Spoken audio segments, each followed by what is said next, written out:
Yeah, of course. Yeah. All right, sweet. Welcome, man. So we did a little bit of a overview of what we're going to sort of cover today. So that, as I said, the goal is to have a free-flowing, fun conversation, get a bit of an insight into personality.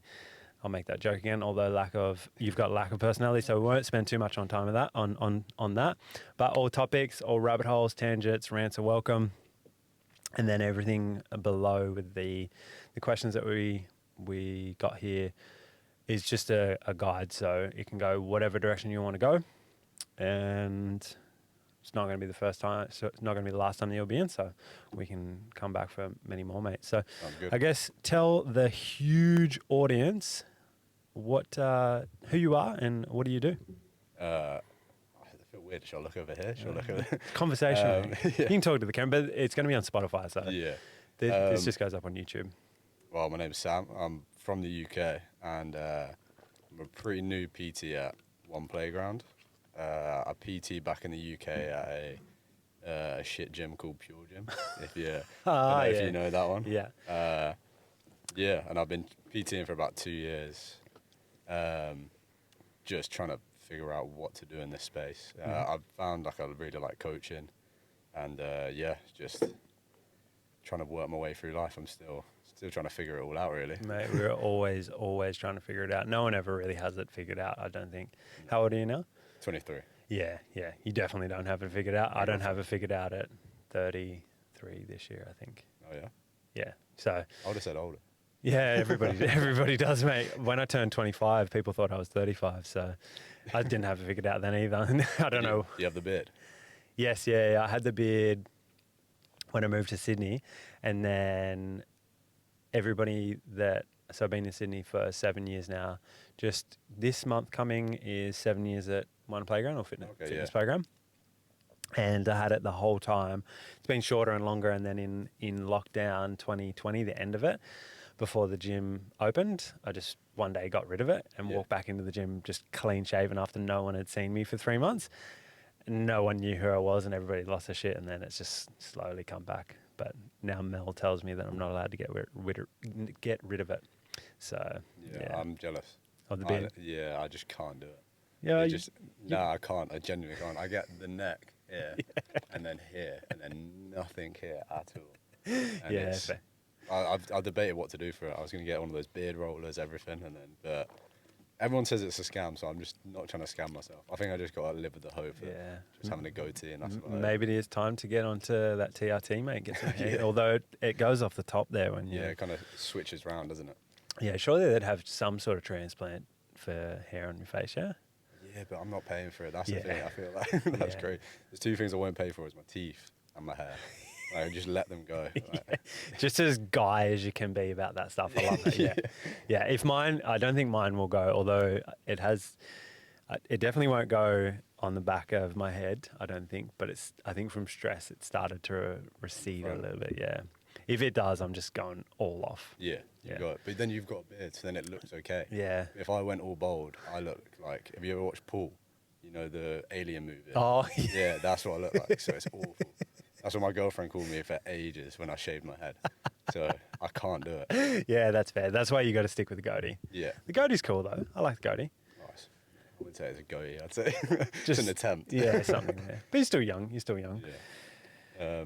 Yeah, cool. All right, we'll finish up. We'll finish up there then. That's it.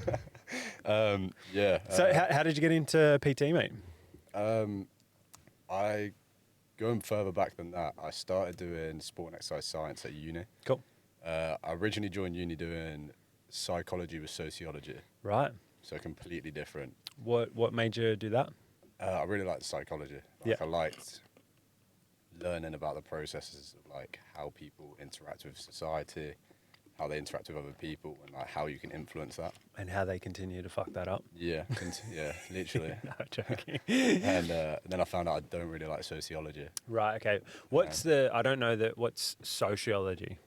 I can't really say that. It's kind of like looking at, this is going to be a terrible...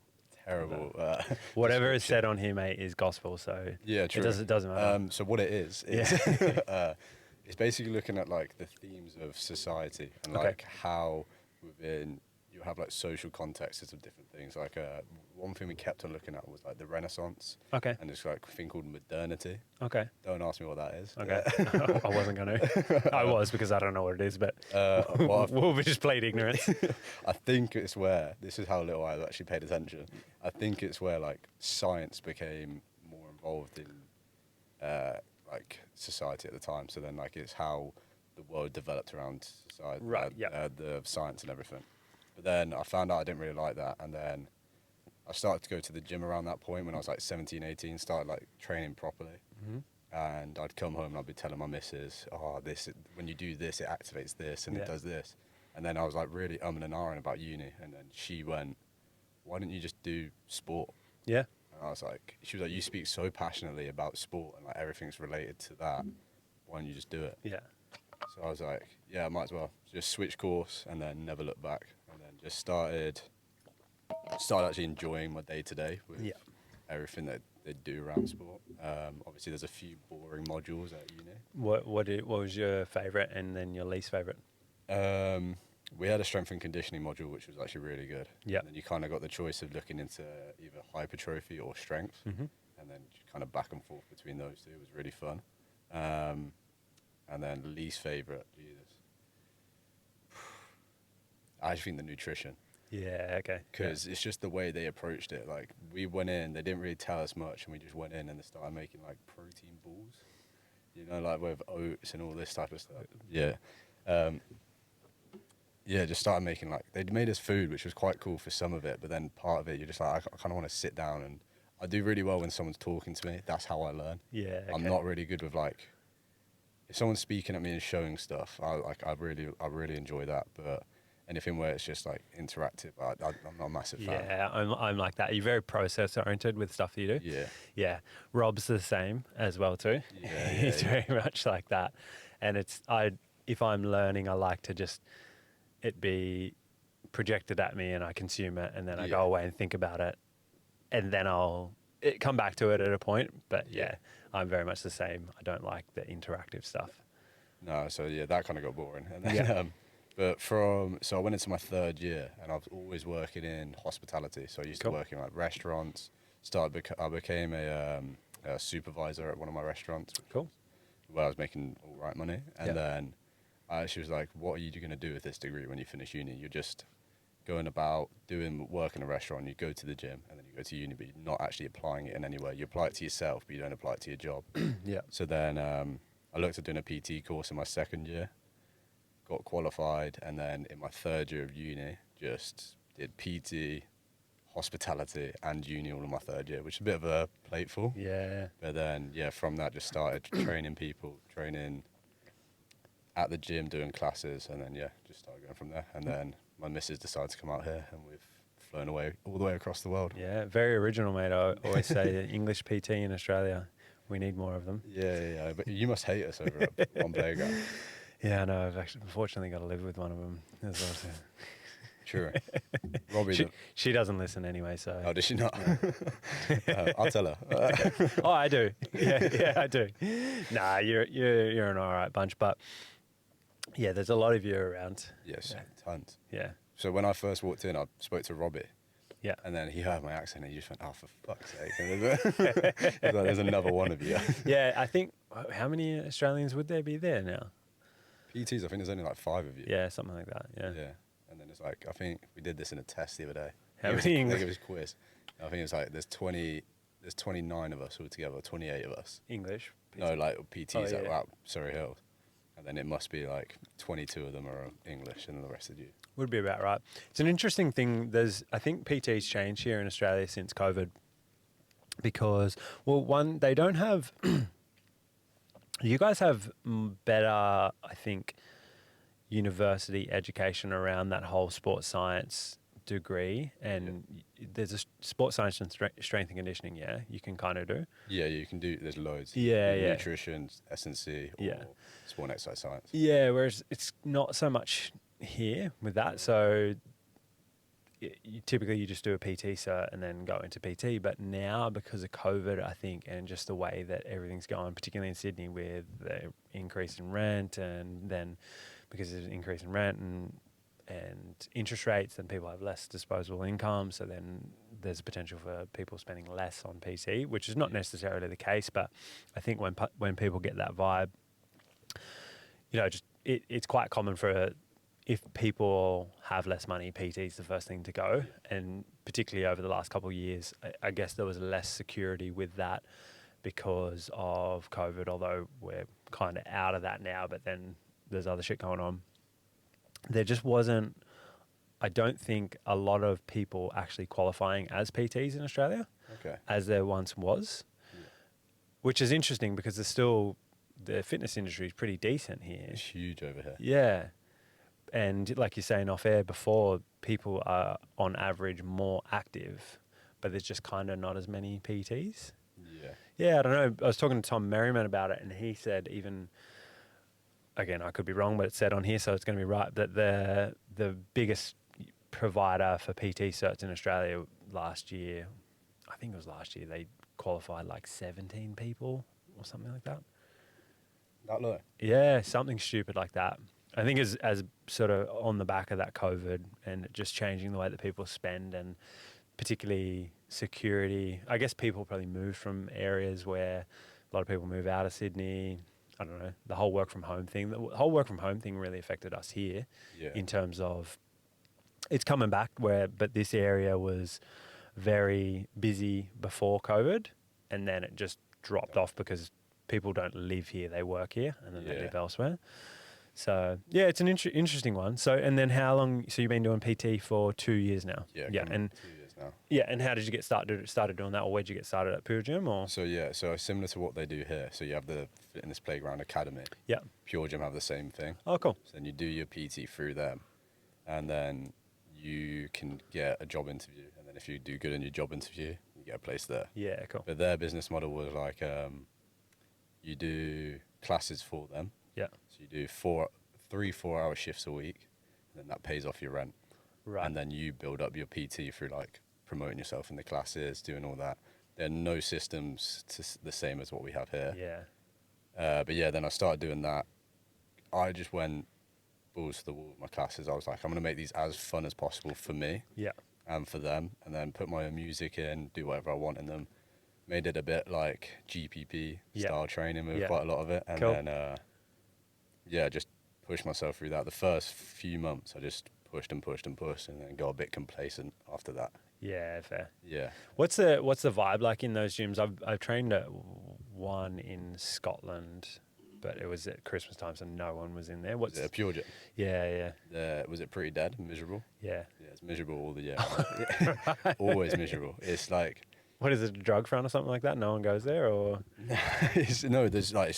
I think it's the biggest gym in the UK. Yeah. And I think they're expanding to America as well. Really? Yeah. They're just like an Anytime Fitness, It's an Anytime Fitness, so Anytime's their biggest rival. Right. And but Pure Gym, I think they have monopoly over the market for that type of like commercial gym. Yeah. Yeah, man, it's literally everything's grey. It's all so miserable in there. Really bad equipment, and I don't know. The people that were there are nice, but like the environment in there is pretty bad. Like they have pretty bad systems in place for like getting things fixed. It'll take about 5 months for a piece of equipment to get fixed. They said they were upgrading our gym when I joined, and then I don't think it's been updated since. Just little stuff like that, and it's when you're fresh and you wanted to like get into it, I was happy to just work there and do everything I could. Yeah.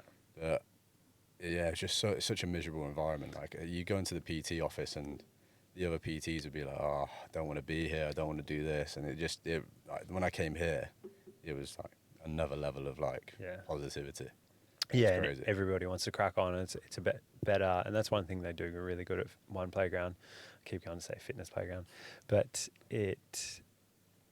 just particularly with having so many PTs, although most of them are English, which is a bit of a downside, but everybody's keen to crack on and help each other and get stuck in, which is quite cool. And particularly they do quite a high volume of PT versus other gyms, so you just get better so much faster than you would if you're at another gym doing half the amount of sessions with half the support network and not all the systems, and which sounds kind of what You had, yeah? Yeah, it was literally like you had a business review once a week. Yeah. And I think my entire time there, I probably did 5. Yeah. So okay. like this just, another thing that they have really weird as well is for the management team there, if you get promoted, so say if you're an assistant manager, if you get promoted, you have to go to a different club. Right. So you can't stay in the same club. Interesting. And they do it because they want you to experience different environments for the management. Yeah. But then it also fucks up everything with the PTs because then Yeah. you have a relationship with that manager. Yeah. You get to know them, get to see how they work with you. And I think whilst I was there, we had 3 different managers. And then when they were going to get rid of the final one, it was kind of like I was already expecting to leave already. But I was like, I can't carry on doing this. Where another manager comes in, they expect you to do a completely different style of business, a style of whatever. Yeah, so there's just kind of no continuity between anything. There's no culture. No. Doesn't sound like a relationships that No. important there. So I was quite lucky. So one of the PTs there, Lucas, he's one of the best PTs I've ever met in my entire life. He's so knowledgeable, and none of it was done through like an educational system. It's all him just writing it down, working through it, writing it down, working through it. And luckily, I made friends with him. He saw that I was doing different styles of training to everyone else. Yeah. Because everyone there is pretty much just meat and potatoes. There's not much variation. Yeah. And first thing I did when I moved in was buy a sled. Yeah. I bought a sled straight away because they didn't have sleds. Nice. So I bought a sled straight away. Yeah. And then he saw that, and me and him had a very good partnership where I started working with him. And then that really helped me. Yeah. I think if anyone else was going into that situation, it's a proper struggle. Yeah. There's a few people that go in, probably get 1 client in the first 6 months. Yeah, right. And the thing that they tell you when they join up is you should have a second job. That's what they always say to you. They're like, you should have a second job when you do PT. And luckily I had him, and he just helped me 10 times. Yeah. It's a funny thing, hey, because the average time for someone being a personal trainer is about 6 months. I don't know if that's worldwide, but definitely here in Australia. Like 6. It's the same. Yeah, that's crazy. Yeah. I guess it's such a transient industry, but I don't know. I just can't see myself doing anything different. I've been doing it for 10 years now. Yeah. So, but I guess because people get into it and don't recognize how hard it is to do for a long period of time, and there's so much into it. I think people probably get into it thinking, I've definitely had people, or a couple of Mel's friends say, "Oh, I might just, pick up some work doing some PT on the side." Like, it doesn't work that way. Nah. You can't. It's funny that people just think about it like that. And if you were to say that to any other industry, I might just do your job on the side just for fun because, I don't know, it looks easy. Yeah. They'd be like, no, you just can't do it. Yeah. No. It's crazy. I think people have this perception where it's like PTs are stupid. Yeah. Like no one's ever said that to me, but like there is that general perception of like PTs are stupid, and like some of the people that you meet in the gym are like the cleverest people. Yeah. Well, around sport. Some of the interest that some PTs, like you say, you read. Yeah. Most people would be like, nah, they're just thick. Yeah, it's interesting. I think because it's definitely comes back from, and as you touched on it in the start, when you started going to the gym and you got really, really interested in it, and you just see, how you can apply your degree to yourself, and you like the training process, and this is cool, you want to learn this, whatever it might be. I think that the enjoyment for it is a big thing, because there's a lot of no's and there's a lot of hard work initially, and if you don't enjoy it, you're not going to last in it. It's the same as anything else, but you really have to enjoy it enough to deal with all the shit that you just get. You get in front of a lot of people, you're going to end up with a lot of no's at a point, and for me, for when I started here at Fitness Playground, my sales process was the worst part about it. I knew heaps about training, and I know you're doing good with the sessions that you're doing, but it's probably not the most enjoyed part of the job. Yeah. But you love the training side of it, so it's a necessary thing to get through, and the better you get at it, the faster you can get your business, and the more you can focus on the training. But then there's going to be a period of time where you have turnover of clients just for whatever it is. It just happens. And you have to then go through that process. And you're lucky we're all lucky to work here because even I've had access to although they constantly update it, but probably the most recent update of the systems, which you probably would have went through, of the consult and the sales process, and having those frameworks is really, really beneficial. 100%. I've gone through from a mentoring standpoint and had to learn all the stuff as well, and then just pulled the parts out of it. I was like, oh, I'm going to start doing that, and it made a difference as well. Yeah, I think Tom, with like how he obviously his main focus is like the psychology of learning and like all that type of stuff. When he speaks about when you're talking to people and how you present a question, it's stuff that you never think about, and most people day to day wouldn't. And my missus hates it because then I start using it in arguments. So like I'll start asking like, oh, well, tell me a little bit more about that, and she's just like, please shut up. Shut you, man. Yeah, I know exactly what you're doing. She's like, you practiced this on me the other week with clients, so like, but the systems here is like ridiculous. Yeah, it's been a big thing, and that was one of the reasons why I guess I started this podcast was to get better at that whole talking element, and it's made a big difference to my consult as well. Yeah. But that was something that I had to work really, really hard on. There's a couple of resources that I know that Matt Duncan uses for the consult side of things. There's a book called Coaching for Performance and Motivational Interviewing. Have you heard of those before? No, I've heard of motivational interview. Yeah. But not the first one. There's a really, really good one, Motivational Interviewing for Nutrition and Fitness. Quite good. And it's if you've gone through the process, and if you were to read that book, you'll go, I see where these elements come from. It's not only it, but they're two big influences on it. And for me, it was one thing that I'm quite introverted by nature, and I like what I do for the physical side of things, but that side of it, talking to people, just didn't come super natural for me. Yeah. So I had to spend hours and hours a week reading that shit to get better at it. But it just gives you, how I said at sort of the start of the show, you sound like you're very process and system oriented, because then once you have that, a framework, you can just bang through it and it's a lot easier. To me, it doesn't make sense how people can't have like my missus is the complete opposite to me. So she just kind of like goes through it and learns it. I have to be like, right, everything's written down. I have to have this process in place to do this, and this. Yeah.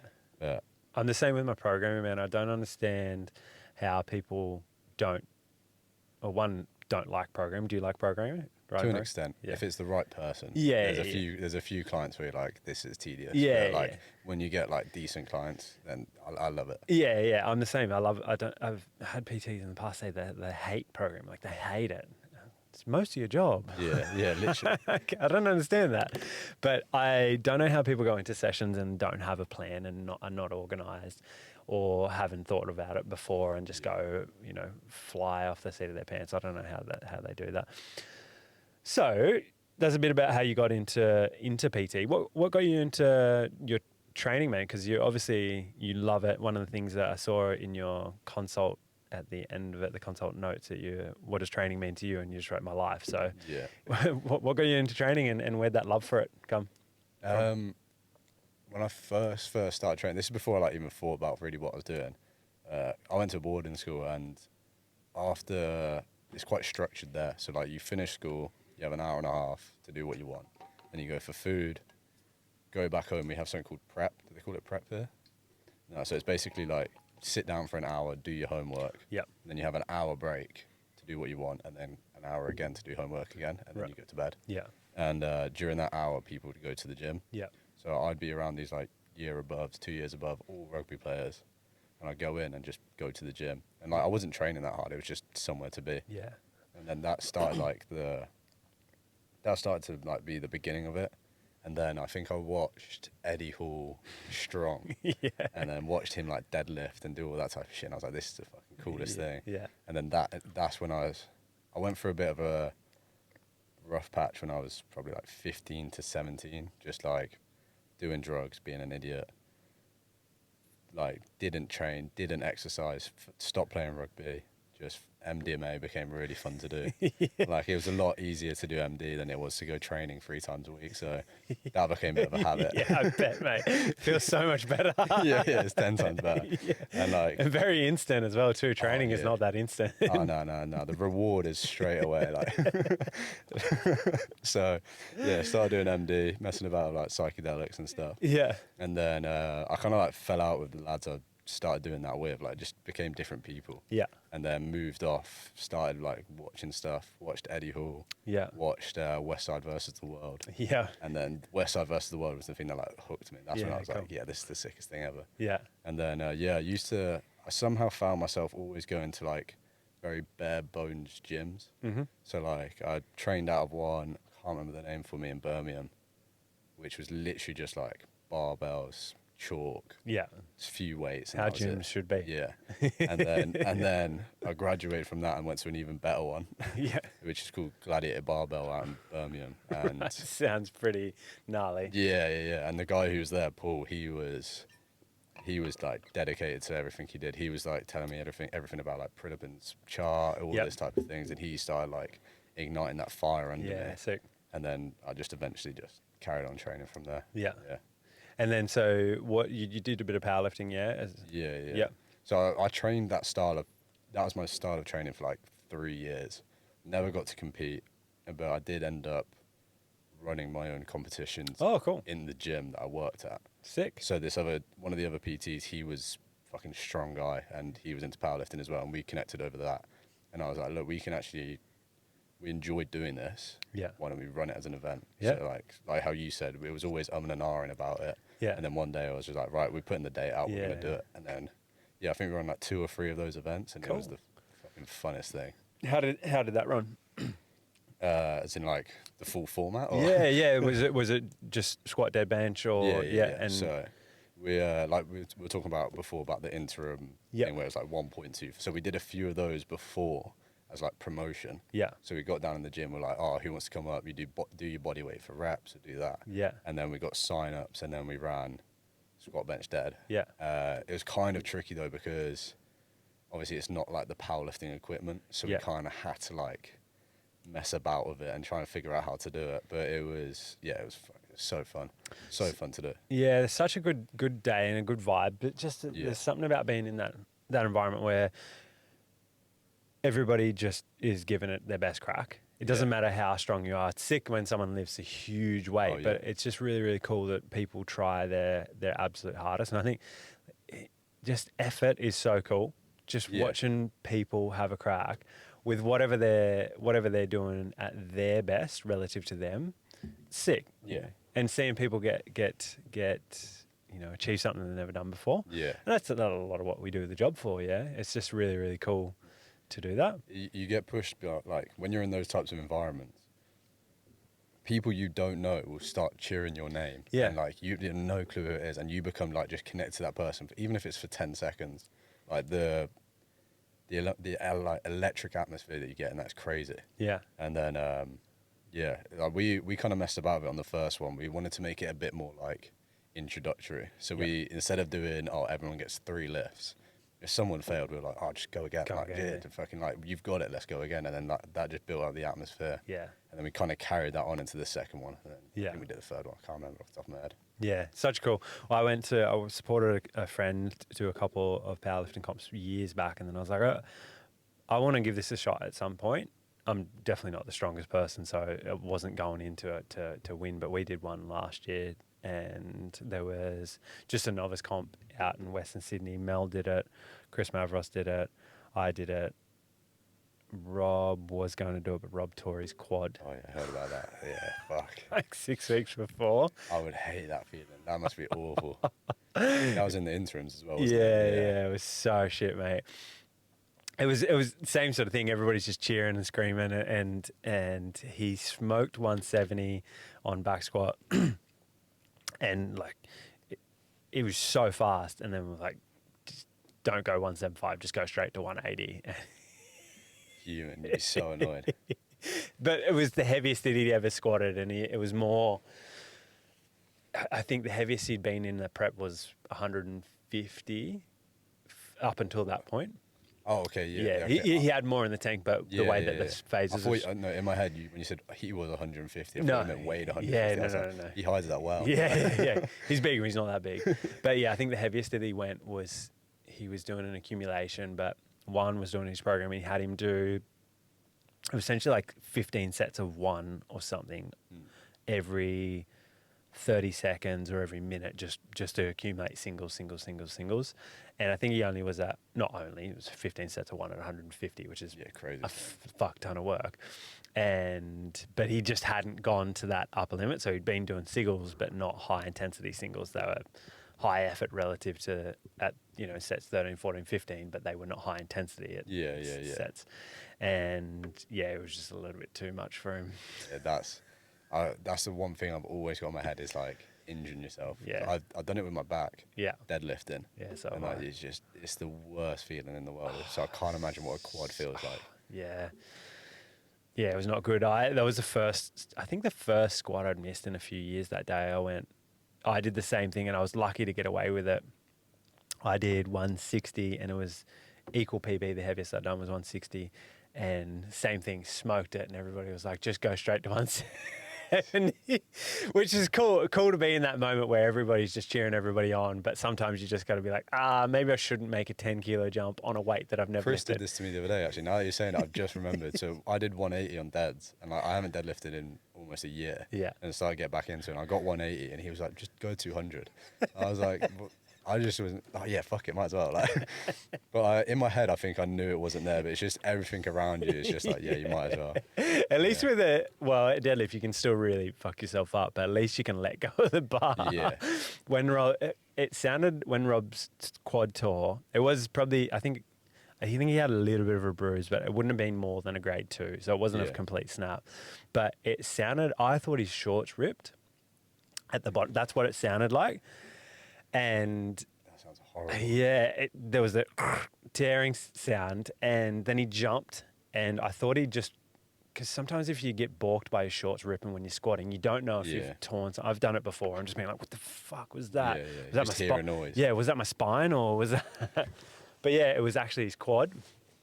And I was spotting him, and then he just went missing in front, and then the bar was just, I was like, fucking nearly Zercher carried 180. You seen that video of that guy doing that in the comp? No, literally where the guy fails it and he just catches, I think it's like 250 kg and he just doesn't even move. It's fucking crazy. That's nuts. I have no want or no desire to do any Zercher shit like that. Are you not a fan? Nah.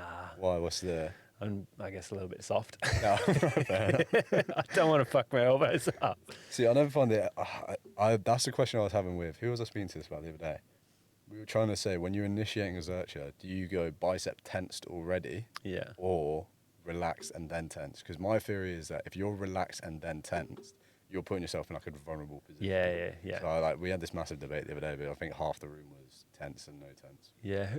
I would definitely... Yeah, I wouldn't go relax because, No, other people were saying you should. Who? Why? It was in, on Fridays we do a workshop. Yeah. It was in that. Who said you should? Oh, I can't even remember off the top of my They head. were wrong. Because there's a lot of, depending on the load that you're doing, but I don't reckon the people that are going not tense were probably lifting much weight. Yeah. I know you can do it. I think it's a cool, I used to do it. I used to train rugby players back in the day in my gym. You would actually, by the sound of the gyms that you trained at, you would like my gym. It was just a massive big warehouse space. Sounds perfect. Concrete floor, Yeah. dust all over the floor. Had tractor tires, had 5 sleds, squat racks, thick bars, farmer's handles. Yeah, that sounds perfect. Yeah, it was so good, man. Wait till you hear my list. It's literally all of that, what you just named. Cool. Yeah, sick. And I used to train in there sometimes, just me, just dead silent. So I'd have music blaring sometimes, but then other times it was just, I just like it silent and just like the sound of the plates. And maybe it's a little bit of autism there, but but just hard work and no fluff. But I used to have it was a 60 mil thick bar. That's what I would do Zerchers with, just because it would just spread the load. But a barbell, I feel like it'd just be pretty horrible. I do go soft sometimes. If I'm feeling a bit poorly, I'll put the little pad on just to make. But I feel like the pad is so like throws you off completely with that type of stuff. Especially on your back. It should never ever go on your back. Oh no, I'm not. No. We used to call it what was it pussy pad? Yeah, absolutely. It's like Ray with the cuffs. I haven't seen his cuffs yet. No. No, he What's his cuffs? so like the cuffs that you can do. You typically see girls doing kickbacks. Yeah, and kickbacks. stuff. He calls them girl cuffs. Oh, does it? Okay. I'm not using those girl cuffs. I thought you would because, like, from a Fair. bodybuilding standpoint, Yeah. you're just totally against it. No, I think he does, but he still calls them girl Oh, cuffs. okay, fair enough. Because I'll use them for lateral raise or something like that every now and then. And yeah, he calls them girl cuffs though. Definitely not guy cuffs. Nah, definitely not. But do you find that type of equipment? I feel like it's good if you've got the time. But Yeah. Like, for efficiency, it's so much effort with that type of stuff. Yeah. Like, you'll know because you're way busier than I am at some points as well. It's like, and you have that 45 minutes.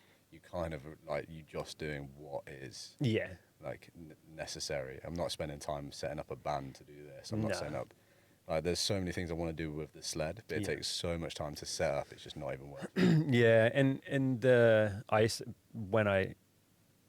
when I used to train at that gym that I had, I used to do a lot of that stuff because I already had it all set up. Yeah. So the farmers or candles are always in the same spot with a stack of plates behind them. So I just loaded it up, or it always has like a minimum weight on there that you can just pick up and go.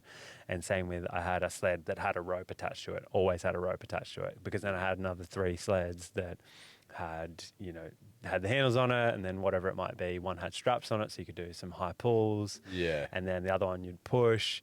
And I think if it's set up, it's really, really efficient, but then it's having 5 sleds we have 2, but it's a commercial gym Yeah, I also hate those sleds up there. Yeah, I don't like the handles. Yeah, I think it's quite restrictive. Do you just like the posts? Yeah, the triangle kind of one. No, not just literally like just 2 bars. Just posts, yeah, just 2 bars. yeah. Because I find those 2 middle bits. Who actually uses them? Yeah, no. Like, no one actually uses them. No. But you can't really do much about it, to be honest. I'm gonna get my old man to bring an angle grinder down next time he comes to Sydney. Yeah, I was genuinely thinking about buying them, just to have in like that PT room. Yeah. To then just switch them out, because especially for like my training with like the high rock stuff. Yeah. Yes, there's no bar in the middle, and then when there's like a method to like leaning forward. Like you kind of lean a little bit further forward. Yeah. You just can't do it with that because your knees are just getting taken out by that middle bar. Yeah, I've got you. Pain. Yeah. I had the big triangle one that has the 3 feet on it. Yeah. With it has like the low shorter hand. one. Yeah. I had that one as well. Yeah, that was good. Yeah, they're good, but then it's also setting up with them. Well, it's purely from my old gym. So it's absolutely ridiculous how I did this. I don't know how. I got the normal sled like we've got here, and that one you're just on about. Yeah. I got both of those for $120. Some guy was selling them on Facebook. Yeah, right. And then I literally just snapped it up straight away and took them. Yeah, for sure. But- Because those ones in the gym are worth about $750. Yeah, it's crazy. Yeah. So all I had to do, I had to drive. Well, I got my mum to drive an hour to pick them up, and then brought them to our gym. But our storage room was like up some stairs and like away from the gym floor. Yeah. So like just to bring that down every now and then, it just got such a hassle. Yeah. So again, like that convenience thing. Sounds lazy. It is pretty lazy. It's barriers to entry, though. I think back to your psychology, days. That's massive things. You know, you can have something. Sometimes there's something that's too convenient, and then something it's human nature, I guess. But I program a lot on conveniency because, particularly in a busy gym, I think That's hectic in there. Yeah, it gets hectic, and particularly if you work in the hours that we do, you'll probably notice throughout the day that, you have your peak times and you have clients in off-peak times, and then you can program a little bit more. You can do Freedom. some different supersets where you might do 2 machines together, but you're not going to do that at 6 p.m. because then you're just a bit of a cunt trying to take up too many machines. But I think there's perfect programming in an empty gym, which just doesn't exist unless you own your own gym and your own studio. And then there's perfect programming for the context that we work in, which is very different. Yeah. And I think having the ability to critically think and actually just analyze what you're doing, be like, oh, this might be perfect, but I can't do it. Yeah. So it's not. This will be better in this instance. And you'll probably notice with I try to, with the programs as we go, put things in place where they're a lot easier to do. if you're using a bench, we'll use that bench for as much as we can, like an adjustable bench. So you've got 45 minutes to an hour, you can bang it out. Or we could go the perfect machine over there and then the perfect machine over there, but then you got to wait 10 minutes for someone else to get on it. Swapping between sets with other people. Yeah. That's the one thing. I don't know if you do it. Anytime someone goes, do you want to swap in? I'm like, no. Not with a client, because it's just... Yeah. Because if I'm doing drop sets or I'm doing supersets with stuff, it just takes the piss for you. Yeah. And be stood there. If like I'm doing leg extensions into a Bulgarian split squat, and you're stood there like edging forward and back. It's just... Yeah, there's definitely times where it's not beneficial. Yeah. Something I try to, if it's something like the pendulum squat where it's just one plate on and off. Yeah. You know, and it's a little bit more efficient, but it gets pretty busy in there. Yeah. Well, I guess while we're onto that side of things, mate, we'll get into your top 10 exercises and why, and then we'll circle back. We usually get to that at the end, but it'll be a good topic. Yeah. You're just going to say the same things that I just said before? Pretty close, to be fair. Great minds think alike. Yeah. I think I only got 8, actually. I just couldn't think of any more. But you're saying before about PTs, people thinking PTs are not smart. They're right. Yeah. My top 10 exercises, there's 8. Yeah. Oh, I'm in an R in between a few of them. So my first is always deadlift. Cool. Like conventional. Yeah. Conventional deadlift. Proper deadlift. Yeah. What's your stance on sumo? You can say it's cheating. Nah, I don't think it's not cheating. See, I don't use it purely because it just doesn't feel right for me. Yeah. And for me, it doesn't feel easier.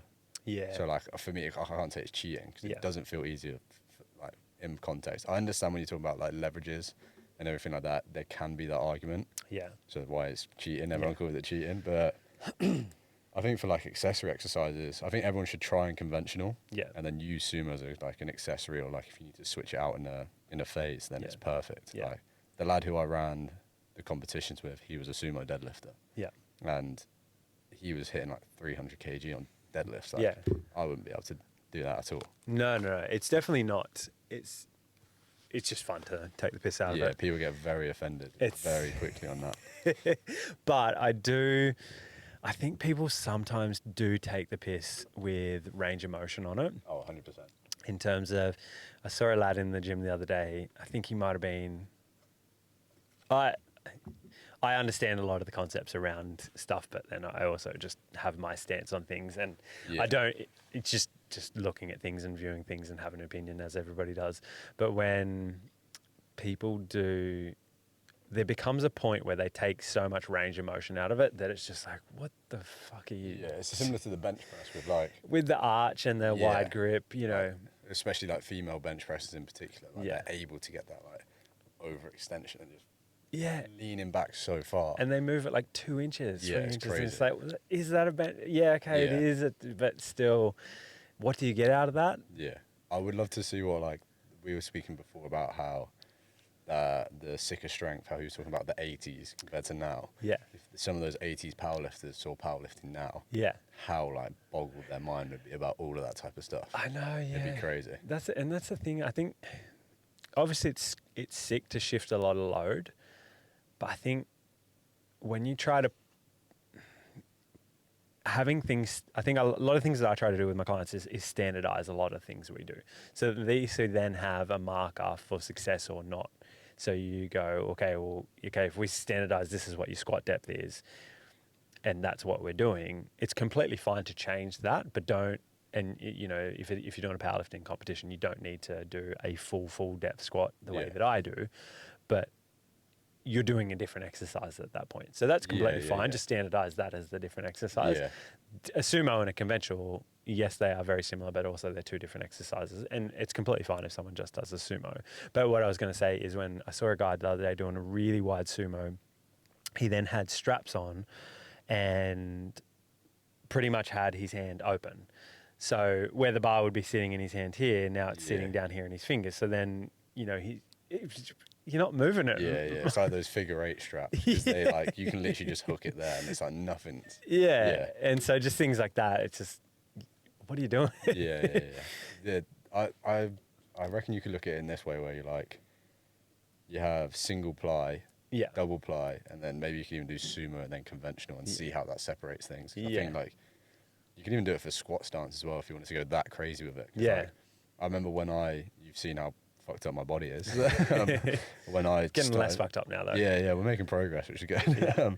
When I got to a point of just only training squat, bench, and deadlift, I was just getting wider and wider and wider with my squats Yeah. to the point where I was literally in like a sumo stance for a squat just so I could get below parallel. Yeah. And I wasn't even competing. It was Yeah. just like, it's just what was in my head that's what it needed to be. Yeah. And I think like if you wanted to go down that rabbit hole of split it up into sumo style of all this, Yeah, and this, yeah. but But again, crazy. that's why they have, you have to have a rule, a hard and fast rule of your hip crease below knee, and What's the new one? Elbow below rib cage for the bench. I think for the bench, yeah, which they needed to make a Yeah. change there because And- people were taking the piss. And then it was, I can't remember. I don't know if it's in all federations, but you can't have your foot up on the bench now. I don't think it's all federations, but one federation. So you know how people will deliberately put your feet on the bench to arch. Yeah, okay, You can't have feet on the bench, right. which I don't know which federation that is. Yeah, But I think okay. that's a bit of a crazy rule Yeah. because I don't know why that limits you. Or well, Yeah. not limits, but They probably just get less of an arch. The ones that will get an arch out of it, the reason why they would do that is because they can just drive their shoulders probably. But then that's what I'm saying is if the elbow's already there, Yeah. the feet doesn't need to be there. Do you get what I mean by that? Yeah, don't know. I just go It's a weird one. feet pretty flat, back flat, Yeah. and that's my excuse for being weak. Oh yeah. I go feet up. That's my excuse for being Yeah. weak. You probably saw me earlier. Yeah, I yeah. always go feet up Yeah, because I just find it more. I feel stronger, Yeah. but then weaker at the same time. yeah. So- But you said you use that, so it's more chest, yeah? Yeah. Yeah, which, yeah, is good. And that's why we're going to do some of the stuff to get that extension out of you, mate. Yeah. Yeah. So we got on a little bit of a tangent there. So you got deadlifts, conventional. Deadlifts, Atlas stones. Yeah, This- sick. I've kind of messed up the order because it's not all in order. Nah, that's okay. Dips and pull-ups, but they're not third and fourth. They're just in the top 10. Yeah. They're staple exercises like that are just so good. Yeah. You can't go wrong with them. Yeah. Yeah. They're so basic in the terms that it's just all you need is a bar. All Yeah. you need is, but they do work so well. Yeah. Sled, obviously. Yeah. Log press, Yeah, cool. farmers carries. We used to have a log press here. I know. I'm so annoyed you got rid of it. Well, not you personally, but like, No, I would have kept it. Yeah. My mate, my mate that used to work here, he was absolute weapon. He, this 95, 100 kilo Kiwi lad, very lean and big, trains like an absolute beast. He had like 150 dead, sorry, not 150 dead, 150 bench, 195 squat and 260 dead. But used to do, like, he just ran a marathon at 95 kilo body weight. yeah, the all-rounder. Yeah, just a weapon. Did some CrossFit, did bodybuilding, and he tried to split jerk 120 kilos on the log. Oh, that's crazy. Fucked his back up Yeah, I was real gonna bad. say, yeah, you're in such like an extended position already to like try and then go into even more extension. Just because the diameter of that, the center of mass of that weight is so far away Yeah. from you, 120 kilos. Mind you, he's heavy enough to get it. He's strong Yeah. enough to get it there, which is strong. Yeah. And he would have been strong enough to just do a split jerk with 120 kilos, but then with the log on a Yeah, it completely changes that. neutral crew upstairs at like peak time, just he's a nutcase. Yeah, he sounds like it. And just ruined his back for about 6 months. There's something about a log press. I don't know, did you used to do it a lot in your programming or did you stick away from it? I never had access to, so I would just use a Swiss bar, Okay. which was similar. I'd use Yeah. it in place of that, just as a pressing. Yeah. Yeah, I started doing farmers at that Gladiator gym and it was the funnest thing. Yeah. Like everyone says like the deadlift with ripping it off the floor and you feel so strong. Yeah. It's like when you get that rotation to your shoulders and Ye- it's a clean one. Yeah. And you know you've got it. It's Yeah. like the best feeling in the world. Yeah. I think it's more satisfying than a deadlift from that Yeah. perspective, just from me. Yeah. Because Cool. I don't know what it is like when you're sat in that awkwardness, like you're trying to keep everything fixed Yeah. whilst rotating. It's such a complex move sometimes. Yeah. I just think it's the best thing. Those moves I used to use a lot with my clients. That particularly one, I used to get a lot of people to do that stuff. Obviously, loading it appropriately back at my home gym, like middle-aged women, just again loading it appropriately because it's just cool for them to be able to move and lift stuff. And particularly from a functional standpoint, if you look at what actual functional training is, that stuff is so much more functional than anything Yeah. else that you can do, because you're picking something up off the ground and putting it over your head that's heavy. You're probably Yeah. going to have to do that at a point at home or wherever you're doing. Yeah, if like for like families, you're Yeah. just translating with kids. Yeah, yeah, Chuck and launch. yeah. That's it. That's literally my missus. She's got a little brother and sister, Yeah. and my entire time spent with them is just throwing them up in the air. So So that's what we're training. that's for. what I'm training for now. Yeah, fair enough. Yeah. What's that? What was the heaviest you got on it? On farm, on log press. I think I got to 92.5 It's heavy. And then- push press or strict? push. Yeah. Not straight. I'm Yeah. not. That's ridiculous. What's the heaviest you've strict pressed? Heaviest strict press is 85, Nice. but not on the log, just Yeah, like straight bar. Yeah, yeah. But I want yeah. to get to 100 would be cool. yeah, I was so close. Like the 92.5 and like 85, I was getting there, Yeah. and then just life gone the way. Yeah, Just completely yeah. switch training. Yeah. And it's one of those ones that overhead strength just disappears if It's you so don't do quick. it. Yeah. There's two things I think that disappears rapid is running ability Yeah. and overhead press. Yeah. Like if you stop running for 2 weeks, you feel it Yeah. straight away. I haven't run for a couple of years. I ran yesterday for the first time. I definitely yeah. disappeared. How far did you go? Only 1.5k, Oh. so nothing compared to you. But I wrote in my program I had to write. It's one of those things that I've been saying, because I think it's such a good thing to be able to do is just run, like in terms Yeah. of you talk about the basics, dips, push-ups, pull-ups, even just bodyweight squats and lunges, just those basic things. And running is in that Yeah. that category of just go for a run, it's sick. But it was just one of the things that used to just blast my calves, and then just my legs would be dead after it as well too. Oh. Probably just overshooting volume, and then I'd be like, I don't care, I just want to squat. So Yeah. that's what I would do. But I put it in actually off the back of our not off the back of our conversation, but on the same line of our conversation, talking about your programming last week of, cool, how can we put these things in so they don't affect the next thing? Yeah. So it's the last thing on my Monday session, where it's like a squat. I do pin squat, RDL, some hamstrings, and then I want to do more conditioning on the assault bike, just so I can ride more on the weekends and not be as fucked on the mountain bike. So you're doing some like mass training, weren't you? Yeah. So Yeah. did the test last week. Very unfit at the moment. How'd it go? I think I got, my average was 300 and something. But I used to do 5-minute intervals a year or two ago, and got up to, on the Echo bike, and we were doing like 85, 90 calorie. I maybe got close to 90 in 5 minutes Yeah. on the Echo. We did, That's one of the intra-club challenges is 10 minutes on the air bike. Yeah. So the one this year is 5. It's 5, is it? So it's 5 minutes, 2 men, 2 women. Oh, but then there's an individual one. So the last one was the row. It was road this year as well. So it's 2,000 for time. Yeah, Whatever it yeah. was, So one of the next ones will be 2K ski, sick. and then, which I really like, and 10-minute Echo bike.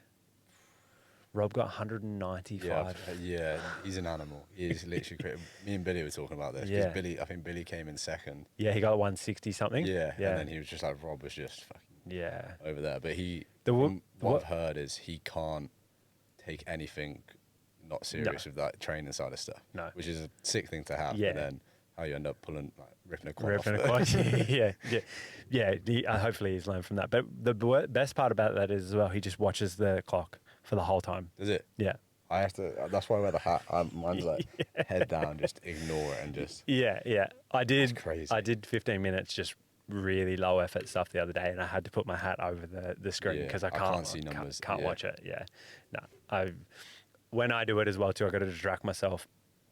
He just hits a pace and holds it.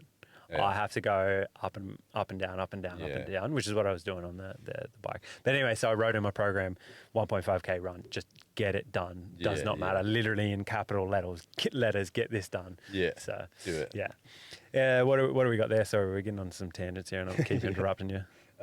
Incline Smith chest press. Yeah, cool. For like chest pump Upper is chest. like it's ridiculous. Yeah. Oh, that's my favorite, and then that's my entire 8. To be honest, I can Yeah. think of 2 more.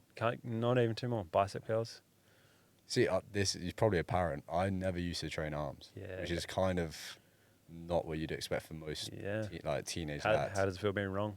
Yeah, I'm so wrong. It's actually like I've only just started within the past year or so started actually putting any effort into them. Yeah. And like it shows because when I look at photos before, I'm like, why would you never do that?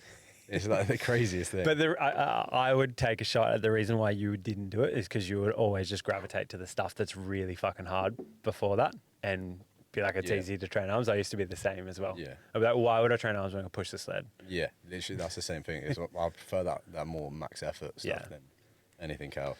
And I never really do it for aesthetics. I think that's another thing as well, because I feel like with arms comes a lot of ego. Yeah. Like I never used to do it for that type of stuff. Yeah. I'm starting to do it now, but Ego is very functional though, mate.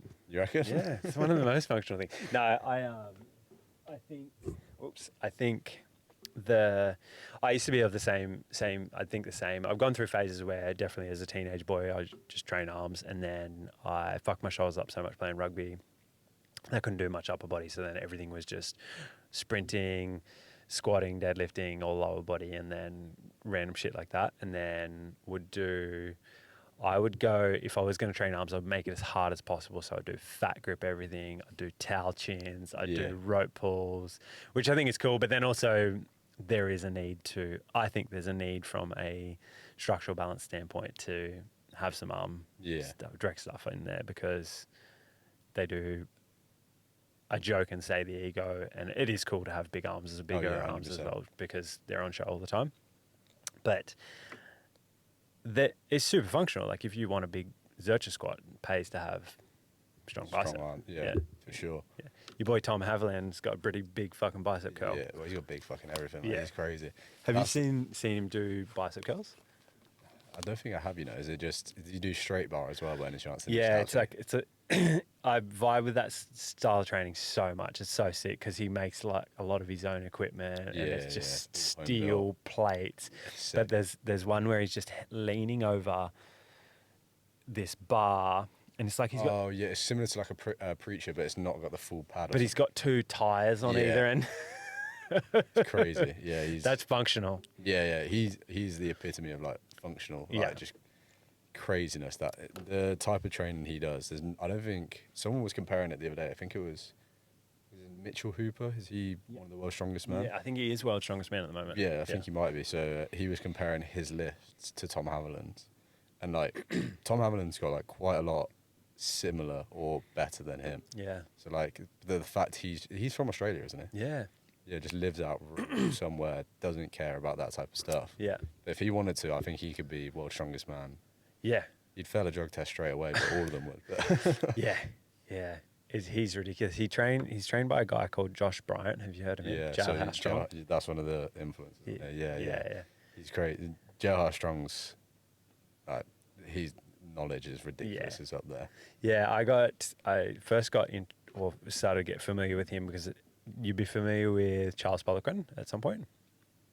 So I did a lot of his courses back in the day, and I think Josh Bryant featured on one of his sites, or they did a seminar together, and I started following him and reading his stuff. It's just so cool, that old school strongman vibe shit. Yeah.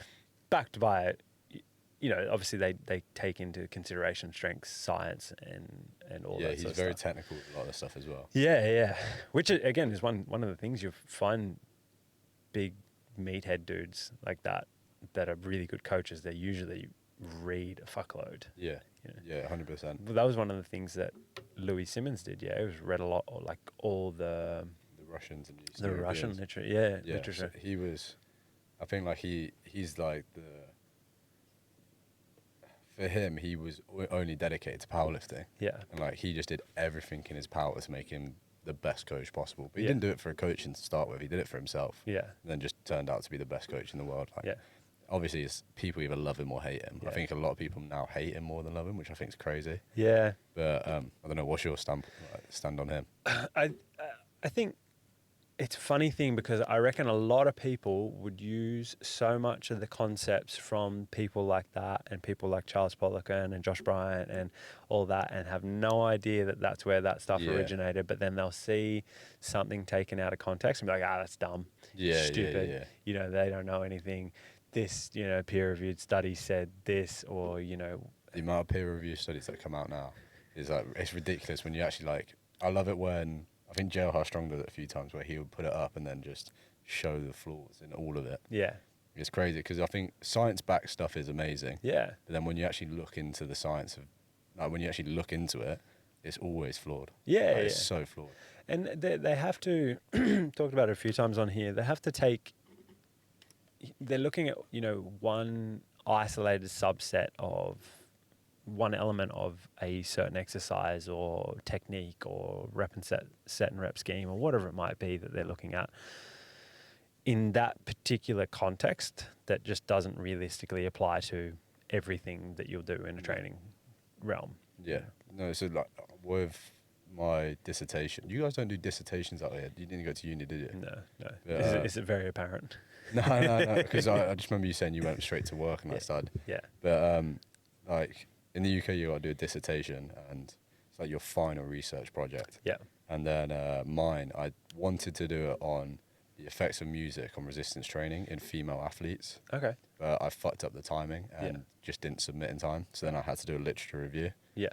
Why just females and not just athletes? Because you have to try and make it niche. Right. So like my idea was it's also kind of cool to look at females because within sport especially, I think from what I remember, they make up about 20% of all research studies is on women. Okay. So it's like very minimal, like 80% men. Yeah.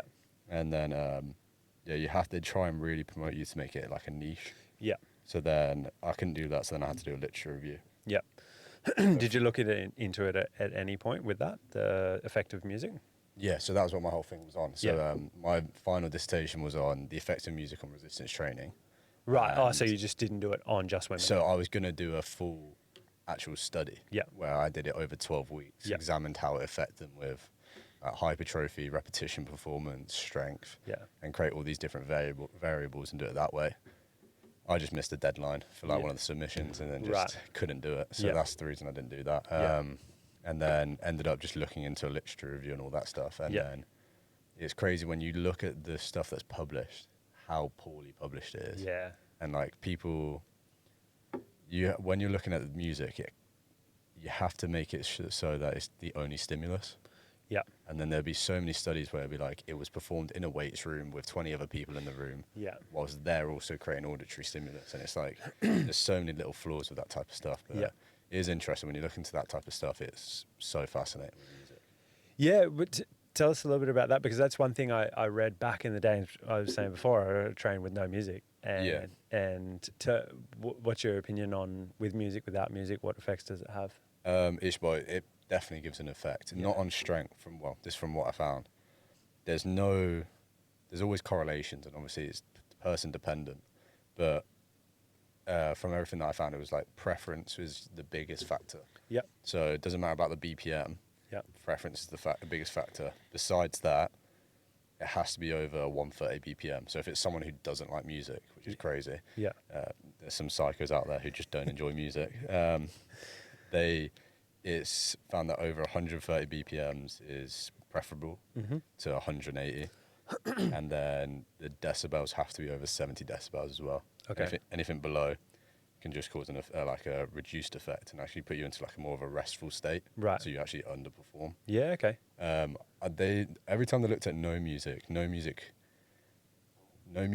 over restful music perform better. So like if you're doing it without it, where you want to hear the plates and you want to hear all that type of stuff, which is still a stimulus at a certain point. So you've got a stimulus. Whereas if you're listening to like classical slow music, that can actually become like complete opposite effect. Interesting. But the main findings was like it helps with repetition volume, but not quality, unless you perform it in a rhythmic state. So they found like you can actually get higher reps and higher quality if you perform it in time with the music. There's so much stuff on it with cardiovascular health and cardiovascular fitness, but not much on resistance training. Right. Okay. So it's a massive rabbit hole to go down. Yeah. Bet, yeah. The main reason why I did what I learned from it, and again, this is years and years ago, but the gist of it that I got was that it is a stimulus. And if you have stimulus on top of stimulus on top of stimulus, then you can overstimulate yourself. And music is a stimulus that could, particularly if it's, really, really heavy rock or whatever it might be, then it's going to change your state too far above and beyond what you would need to continue, like to much like if you're over reliance on caffeine. Yeah. If then there's going to be a point where it just takes you too far and then doesn't do any good. So I started to, and then I think just from an anecdotal standpoint, I went to train one time and I used to always need my music to pump up, and then I didn't have my headphones, and I was like, this is shit that I can't train. Yeah. So I was just like, fuck it, no music. And I didn't train with music for years, and it was actually not until I started working here because I didn't want people to talk to me. Yeah. So I started getting the big headphones. Sorry, I started with just earphones, and then people wouldn't pick up that I was listening to music. And then come over and talk. Yeah, so I used to then do that at my old gym just because I just don't want to talk to anyone whilst I'm training. Yeah, Like, it's yeah. my time. Just leave me be. Yeah. Every now and then, but for the most part, I just wanted to crack on and train. Yeah. Yeah, that's really, really interesting. Well, while we're on the biggest influences, let's chat about that. Who's the biggest influence on you, mate, or the biggest influences? I've got a few people to give their flowers to be honest. Yeah, cool. Like I said, at that Gladiator Barbell, Paul from there, he's a very tough, he's a very Louis Simmons type of person. Yeah. Like, he very much was like nitty gritty, very tell you how it is. Call me a fucking idiot all the time. If I was doing something, he's like, wouldn't come over and tell me I'm doing it wrong. He'd just be like, why the fuck are you doing that? Like, he was bare bones of everything. So like for him, he was massive for like starting to train, starting to figure stuff out. Before you go on there, and you've brought up Louis Simmons a couple of times. One of the lads that I had on here a couple of weeks ago, Mark Roper, who hopefully is going to run the seminar. Oh yeah. He English lad, really, really good PT. He has trained at Westside when Louis was alive, and he's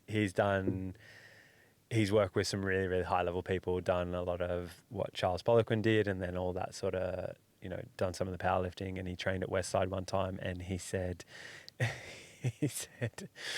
what did he say? He walked in and Louis was there, and they were squatting or something, and he told him what weight he was going to squat, and he's like, right, well, you go squat over there in the corner with the females. Yeah. And he goes, what is he said? I've never been so intimidated by a bunch of women in a gym in my life. He's like, I was shaving their backs, and he said it's a legit place. How long was he there for? Not very long. It's not his vibe, just powerlifting, but he was kind of around that whole strength and conditioning scene back in, I guess, late 2000s, when it was more on the come up, just starting to come in a bit more in the mainstream. Whereas before that, it was not mainstream at all. Not at all. And now it's starting to really, really. Yeah. I wonder he's not here to say it now. I wonder how he feels with all that stuff now, because I don't think he cared about the fame or anything. Tried to say that word, could not pronounce it. Notoriety, but he still fucked it up. That's too big of a word for him. He was purely just about numbers. Yeah. So like, I wonder, because it's so big now, especially after he died, it like skyrocketed. Yeah. I wonder what his perception on that would be now, because that place is like a mecca to some people. Yeah, it's like crazy. Like, I'd love to go there. Yeah. I wouldn't touch a weight in there. No. Because I would not want to be humiliated like that. Yeah. But I guess if you've trained at gyms, those type of gyms, like saying where you have trained, they're cool places to go into. When we went to that seminar, the powerlifting comp at the end of the year, they've got 150 kilo stones, and then the farmer's handle, and then the yoke and things like that. And they're just a cool environment where everybody just really rips in, and everybody really fucking loves it as well too.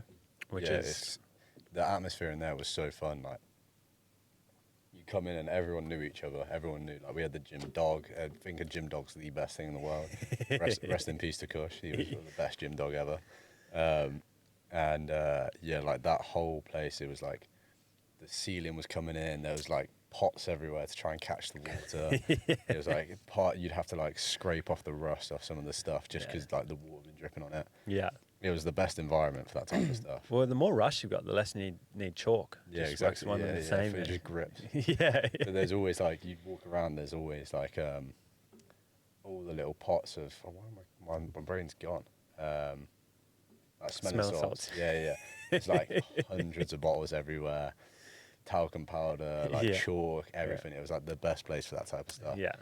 And like that, when you go in, there was so little ego there. Yeah. Compared to like most commercial gyms, like everyone was there to lift heavy. Yeah. But they weren't bothered about. There's no mirrors. There's no nothing there. It was just you come in and lift heavy. And I was definitely one of the weakest people there, for sure. I brought 2 of my friends who were weaker just to make me feel better. But like we had, I know at one point there was a lad, Big Sam. I was Little Sam. He was Big Sam. And he's UK All Federations bench press record. Yeah, right. And like 270 kg bench. He's 23. And it's like, he's on the animals that went into that gym was like ridiculous. Yeah, it's a crazy place to be. It's just depressing when you think I'll never ever squat that or deadlift. Oh yeah, no, not a chance. And unless I did everything in my power right now, focused on just that, then I'd still not barely touch that. That's the thing with it as well too. You just have to feel like shit to get there. Oh yeah. It's not a comfortable endeavor to get to lifting that amount of weight. Not at all. He was telling me he was benching like 4 times a week. Yeah. And every time I saw him, he was always like massaging something. Shoulders are just dusty as all get out. Yeah. Yeah. More rust on his shoulders than you'd have in the gym. Yeah, 100%. But like the environment there was crazy. Like they used to run Birmingham's Strongest Man out of there as well. Yeah. Okay. So like I then helped out there. He'd be like, "Oh, you're coming down this weekend? You help out with all the events." Yeah. And seeing those animals, just fucking, they came from all over the West Midlands. Yeah. And then just trained there. It was fucking the sickest place to be. So that was a massive influence for me as well. Yeah, for sure. And then, like I said, Louis Simmons, Jailhouse Strong was on there. Yeah. Because just some of the stuff he puts related to like rucking and like being functional is really pretty impressive. I didn't realize how much rucking that I do. I weighed my bag the other day. It weighs 12 kilos. Does it? I think you don't count unless it's 15. That's what I'm saying. Okay, cool. I'll get some more in there. But I walk backwards and forwards to work every single day with about close to a 15 kilo bag. That's all right. That counts. Was it a 30-minute walk as well? 30-minute walk, yeah. Does that count as rucking? Yeah, I'll give it. What? So 15 is the number? No, I just think for me 15, because every time I've seen them, it's always way above 15. So that's my little cut off. What do they go up to? I think some of them do like.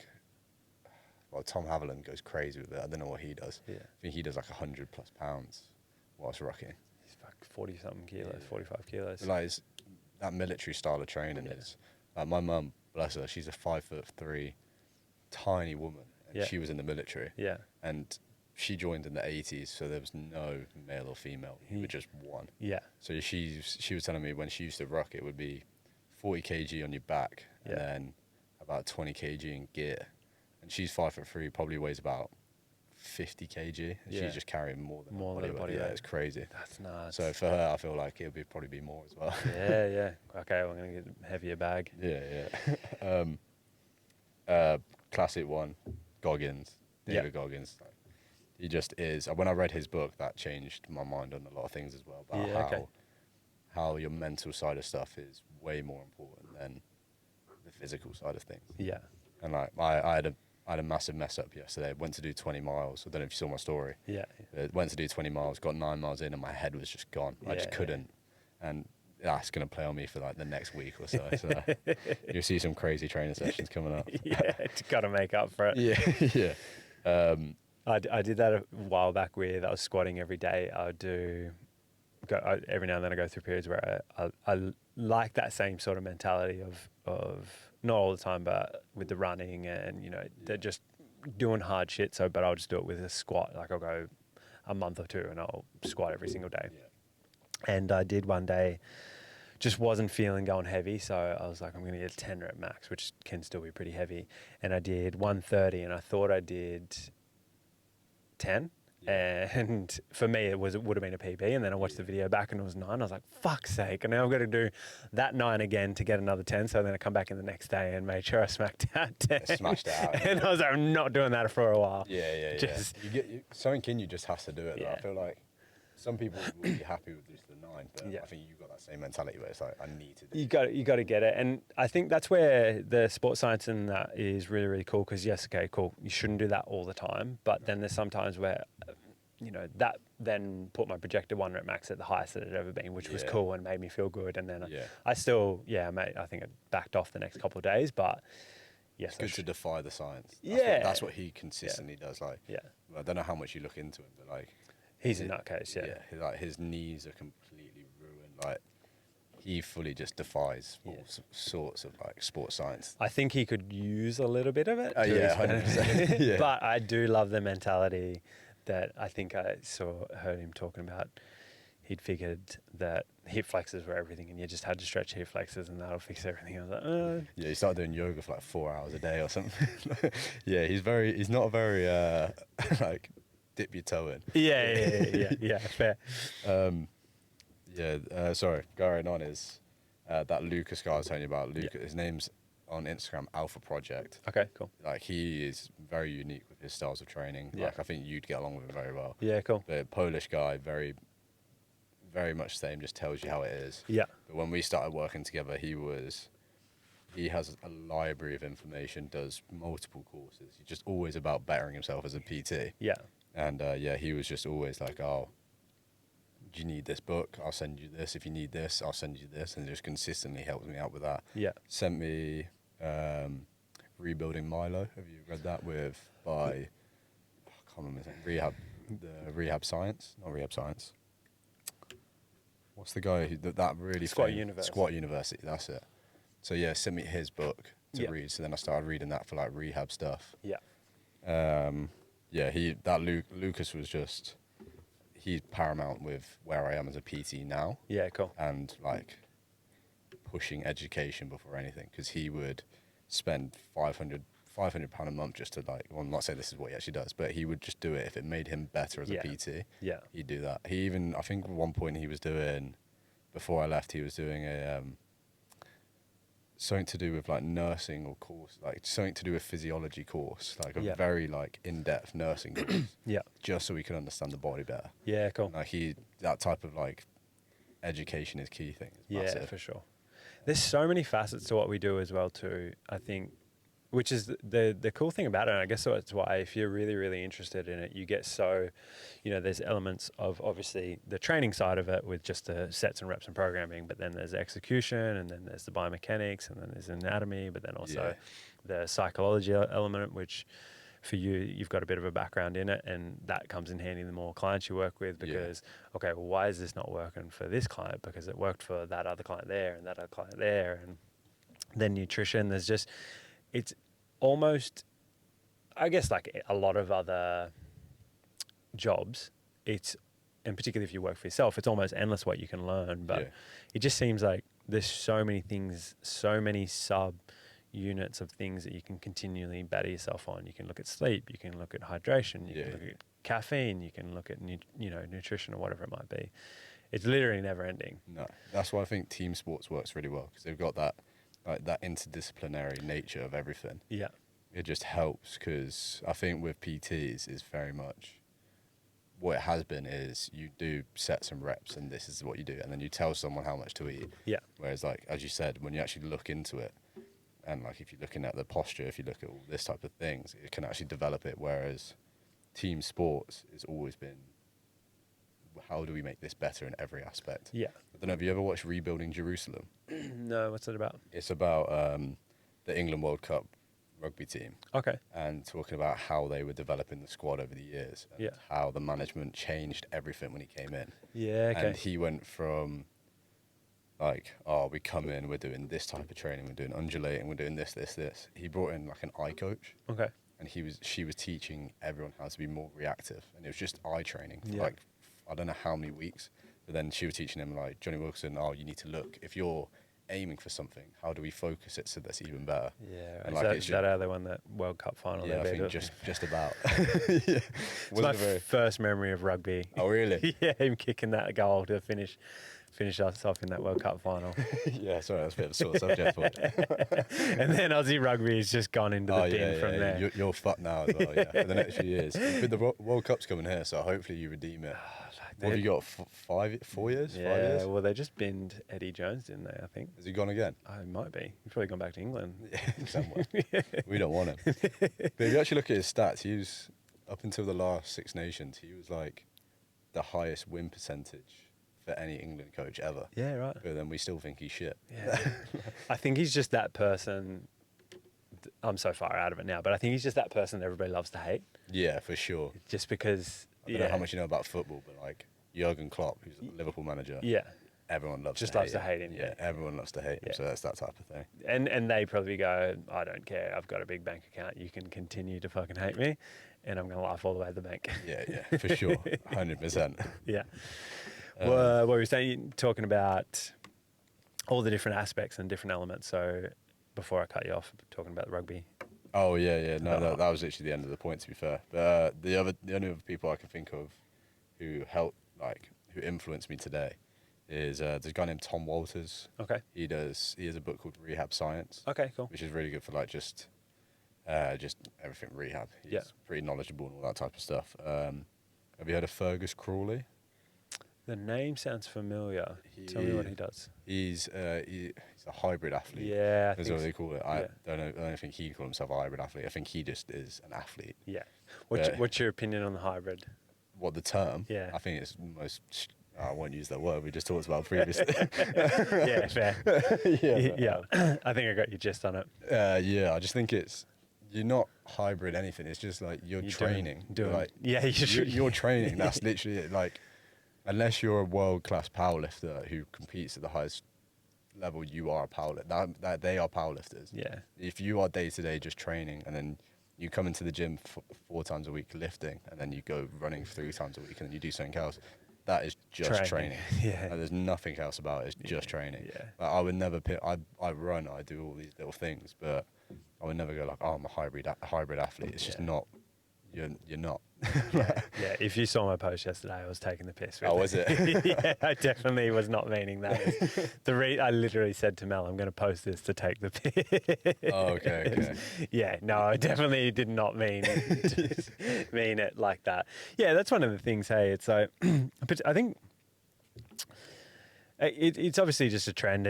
Everything swings and roundabouts. The pendulum will swing, and it'll go back the other direction. I guess from to look at the things that are good about it, it's got people doing a little bit more of a variance of stuff because there was a long period of time, or there was a period of time it was just lift weights, and I did that as well too.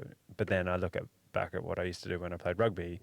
Yeah, you'd run 10Ks, you'd play a couple games of sport a week, you'd be in the gym shifting as much tin. You didn't care because you didn't know, and then once people start to know, then they start to care, and then that just detracts from the whole thing.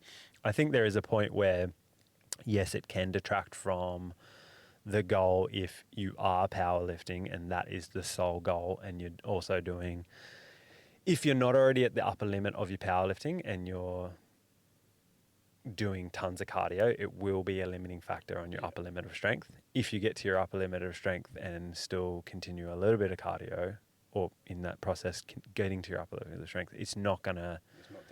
No. If anything, it's beneficial because you probably won't die of a heart attack in the time. I think if you look at those people, like the longevity of it, when you see like powerlifters, when you see UFC fighters, anyone when they retire, they become multifaceted with all those types of exercise and training, because you learn that you need to have everything all at once. You can't just be this one thing forever. It just doesn't work like that. It's not. Your body will break down in different areas. Like there's a guy who comes on Joe Rogan. We're speaking about everything, the gospel truth of Joe Rogan. Everything is true. Yeah, I base my personality off it. I started a podcast. I'm a 30-year-old male. He has, I can't remember what his name is, but he was talking about how he used to be a UFC fighter and then got into yoga. Yeah. And then he's helping like army veterans with like flexibility. Tim Kennedy? No. I can't remember the name at all. I'd be lying if I tried to guess it. But I think that like you need to there's like what's it called? Jack of all trades, but a master of none. Yeah. But for the most people, that's okay to be that. It's completely fine. Yeah, it's like unless you are the guy, then you're not the guy. You're not. Yeah, and you probably never will be, because you will know if you're the guy. Yeah, it's pretty fucking apparent if you're the guy. There's no one in our immediate who is the guy. We're all very good at what we do. Yeah. but no one is that guy. All very shit compared to that guy. Yeah, but there's no like who does powerlifting in the gym? Like, there's a few of us that train people that do powerlifting. Yeah. But none of us are Louis Simmons. No. And there will never be a point where we are put in the same bracket as like a Louis Simmons. It's crazy. No, and the good thing about it is I think because it's got people away from the, 5 reps is cardio. Yeah. It's not. Well, it depends. yeah. I joke. We went riding for an hour the other day, and then Mel bought a liter of ice cream because she's a power. She was telling me her quads were killing the other day. Yeah, and then literally went and bought a liter of ice cream. I was like, "Fuck's sake!" She didn't eat it all, but it's got people away from the.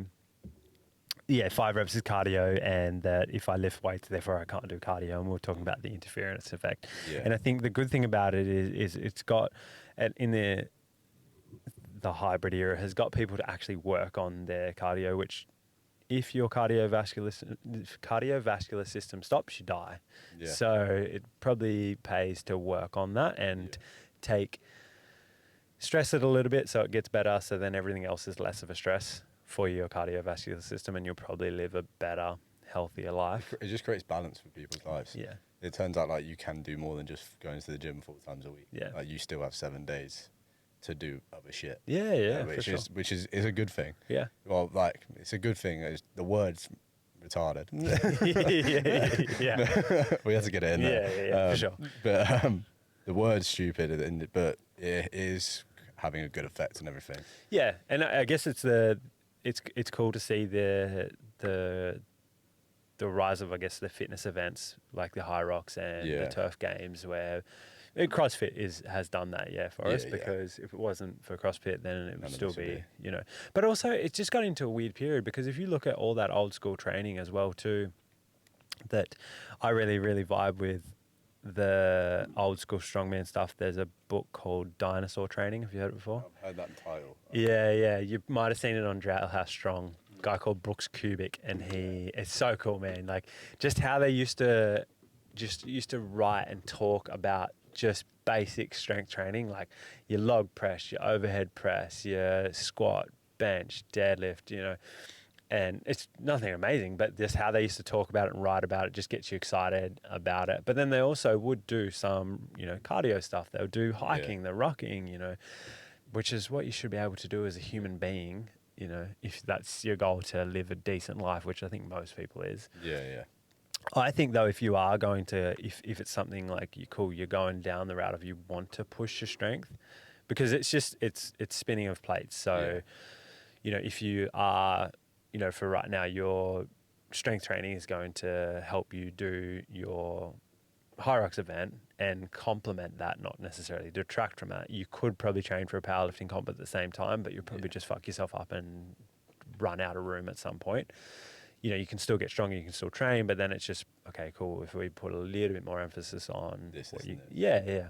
And so one thing that I did, I was saying before with the running, to keep cardio in, I noticed that when I was going for my powerlifting comp, it got a little bit worse towards the end, but I noticed that any lower body conditioning really, not any, but with the way that I wanted to do it would really, really zap my legs for squatting, and I was squatting 4 times a week just because I like to squat a lot. Okay. I probably should have just squatted 3 times a week, That's fucking crazy. but I wanted to do 4 because what I was doing is I'm doing a similar thing at the moment. Is that something to like Smolov? Kinda, yeah. I haven't done it. I should do it at one point because it's Smolov. Yeah, I did it for bench, and it's Smolov Junior, not senior. Yeah. But like that, it works. It's right up my alley. Yeah. If you're doing 4 times a week, that is definitely like your type of. Yeah, but I would do so much less volume. So when I was doing, I got up quite a bit high volume there. There's a book by a guy called Matthew Perryman called Squat Every Day. Okay. And it's kind of off the same vibes of a little bit more science-backed, I guess, but off some of the stuff that Goggins does is like, well, yeah, you can run every day because if you just do it, you turn up and do it enough, you'll be able to do it enough. Yeah. And it's the same sort of concept with squatting. It's like, you can go in and squat every day. Some of the strongest people that have ever lived did the same thing, like the classic Farmer Strong or, Tom Haviland. Like he lifts some big weights every single day. Yeah. and continually shows up and does it. But he can only do that because he's continually showed up and done it. And they would talk about, there's a guy called Bob Peoples, and I don't know if he's alive now, but very early strongman, and he was one of the first people who did deadlift over 500 pounds, or might have been 600 pounds at like 180 pound body weight. Okay. Was a farmer, worked all day on a farm, and then he would just always come back and do sets of 3 to 5 of squats, deadlifts, presses, bench every single day. Yeah. And just was the strongest guy in the world at that point, at one of the lightest body weights. That's crazy, to be fair. Sports science says, no, you can't do that. Nah, but he did. That's impossible. You've done too many hours of work. You can't be doing that. Yeah. If your whoops or that, the recovery would be out the window. Yeah. And there's probably a lot of things in there, not a whole lot of stresses and things like that. But the book talks about people like that. And I think if you're smart enough and in tune with your body enough, and you know, okay, well, today's not a day that I push it, but also sometimes you might find that those are the days that you get your best performance as well. I know when I've done the squat every day, I felt like shit when I did the PB for 130 for 10. And because I didn't want to do it again, but I know I got a PB that day, so that pushed me forward. It's something inside you. It's the psychological thing we're talking about. Like, yeah, you just learn to endure, and you learn to like figure out where you can and can't go. Like yesterday, I knew I couldn't go. I just knew, even if my legs wanted to, it was just something wasn't going to allow me to do it. But then there's been other days where I'll run for 3 hours and I'll be completely fine. Yeah. It's just literally, you just need to get in tune with your body. Yeah. I also did start a new sport on the weekend. I've thrown another spanner in the works, by the way. What do you got? I've started jiu-jitsu. Oh, of course. So I'm going full Rogan. You have to, mate, yeah. We're going to talk about conspiracy theories next. But yeah, I've gone full. I literally turned up to one class and I bought the entire equipment. Yeah, I was like, this is sick. I'm doing this now. I think I've talked a little bit too much shit about it to actually get in on doing it. Oh, but really? I think it's such a cool Are you not a fan of it? I'm not a fan of it, but just very much. Hugging a man on the floor. Yeah. It did feel a bit awkward. So like he's like, I'm cradling him and he's talking to me like this close. It was a little bit awkward to start Sounds with. very intimate, mate. It genuinely is. Like you very much see every bead of sweat on that person, and it's quite crazy. But for me, I think it's something where I'm a complete novice. Yeah. So like I went up against a kid the other day and I was starting to understand some of it, like starting to figure out where to position my knee, putting all this. And then they were like, okay, the last 45 minutes we're just sparring. We're just seeing who you can go up against. And this kid must have been about, like 55, 60 kg. And he just wrapped me up like a pretzel. Yeah. Like fully wrapped me up. And I was like, I remember I was there. My head was like stuck like this. So I just fully wrapped up. And I was like, this is fun. Like, I'm just a passenger now. Yeah, fully. He could have done anything he wanted to me then. I think we'll cut that story off there before it goes too far. Talking about the intimacy. I think the thing for me would probably be my shoulders will come out like every single time I do it, because Have I told you what I've done to my shoulder? No, I'm guessing it's rugby related. Yeah, I don't have an AC joint on my right shoulder. Yeah, so I haven't had it since I was 18. So my collarbone, I had a grade 3, maybe grade 4 tear of my AC. So nothing holding my collarbone to my shoulder blade. Yeah. And I don't know if it's in the front there as well too. So just complete snap. And I got so bad that I still have the potential to dislocate my shoulders in my sleep, and I have done in my sleep before. Yeah. So fuck if it happens in my sleep. But when I lift weights, I can control it a lot more. So I've had, not that it's the biggest clean and jerk, but I've had clean and squat jerk. I posted 110 the other day. Yes, it's a pretty decent weight to have overhead, but it actually sits in a good position there because it kind of pushes pressure into it rather than whereas a dip or a bench was always the thing that got me. And how did you do it? Was it one incident in particular? Yeah. So I'd always had bad shoulders. As a kid, I could, how to say, you double jointed. I could like pop my shoulders in and out, and I thought it was a sick, it's fun because I do that with my fingers all the time. I'm like stupidly hypermobile. Yeah, you're gonna dislocate the shit out of them in jiu-jitsu. Yeah, 100%. You will get really fucked up. No, I'm waiting for my knees. I need the knee surgery will come soon. So. Yeah, okay.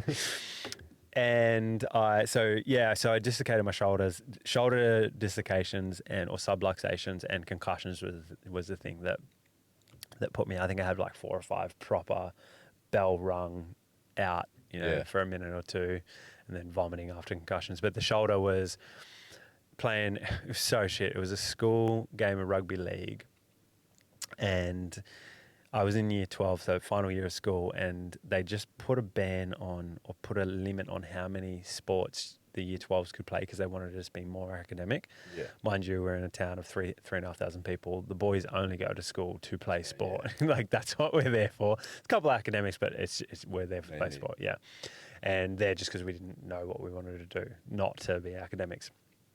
And so it was mid-year because it was rugby league, so winter here in Australia, and we'd already played 2 sports that year, and then they're like, no, you can't play. And then they're like, oh, we literally won't have a team if you don't let us play, because the the boys netball team is the basketball team, is the cricket team, is the soccer team, is the rugby team, is how it goes.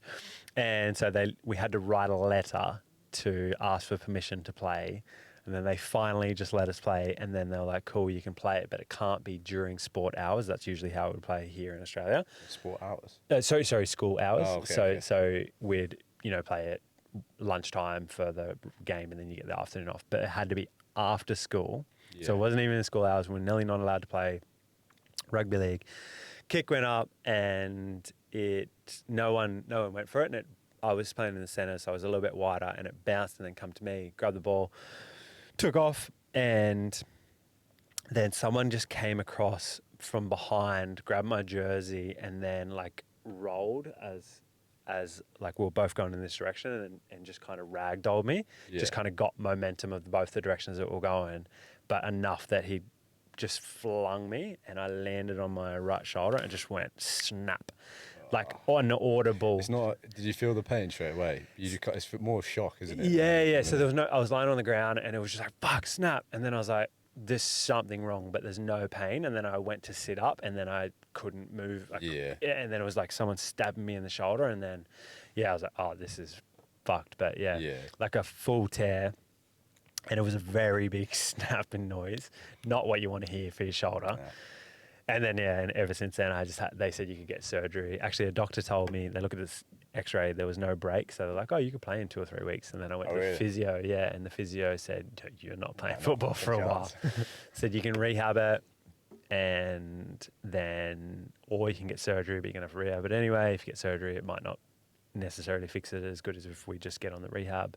But it wasn't rehab. Not that I just didn't have the knowledge that I have now. I know if I could rehab it now, I'd get it so much better. Yeah, for sure. But anyway. When you're there, so I did something similar. Yeah. But not as serious. So I went in for a tackle and like just overextended, and my arm just popped out. Yeah. And like I literally was laying on the floor, popped it back in.